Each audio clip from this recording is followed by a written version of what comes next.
Yan, good morning ka-RMM Adventure Vlog. Ngayong umaga ay Wednesday. Ayan, Wednesday, isang araw na lang ay day off ko na mga ka-RM ano? So, oras dyan sa Pilipinas ay 11:23 AM in the morning. Pero dito ay 6:24 AM in the morning, na kung saan ngayong araw pa lang ay ngayong oras pa lang ay papasok pa lang kami mga ka-RM.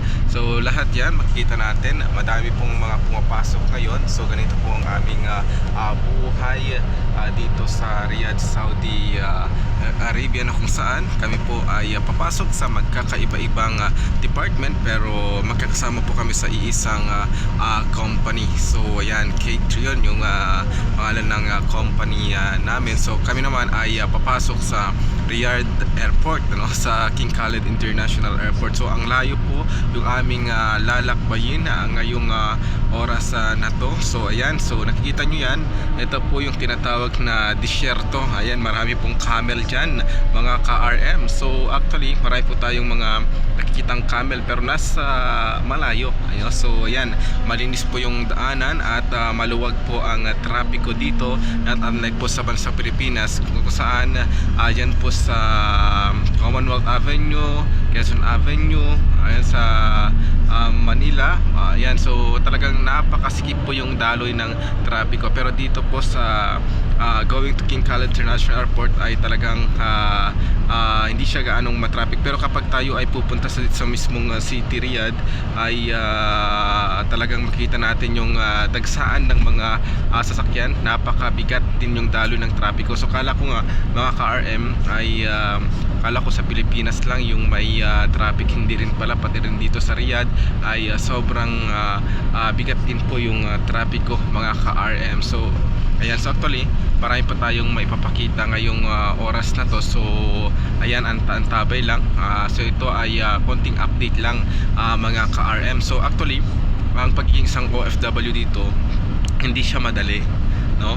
Mahirap, homesick ang kalaban. Minsan namimiss mo na yung pamilya mo, anak mo sa Pilipinas, asawa mo, at saka yung mga loved ones mo din sa Pilipinas. So ayan, kasi not unlike nung tayo ay nasa Pilipinas sa mga ka-RM ay trabaho, bahay, nakagala pa. Pero dito talaga ay hindi mo na magagawa yung mga dati mong ginagawa noon. So trabaho, uwi sa accommodation, ayan, so yun lang.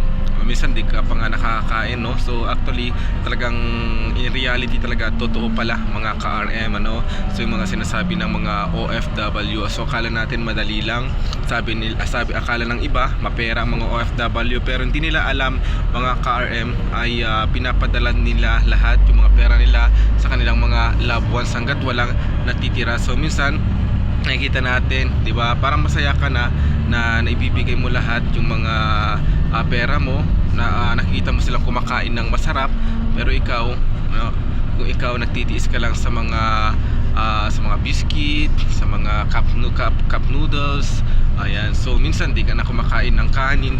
Minsan isang beses ka na lang kumain sa isang araw kasi talagang busy sa trabaho mga ka-RM. Pero ang may papayo ko lang sa lahat po ng ating mga OFW ay huwag din po nating hayaan, or huwag din po nating pabayaan yung spirituality natin sa ating Panginoong Jesus, pagkus siya yung nagbibigay ng lakas kapag tayo ay homesick, ginagabayan tayo ng ating Panginoon. So lagi nating isaisip ang ating Panginoon sa ating buhay. So wala pong imposible mga ka-RM.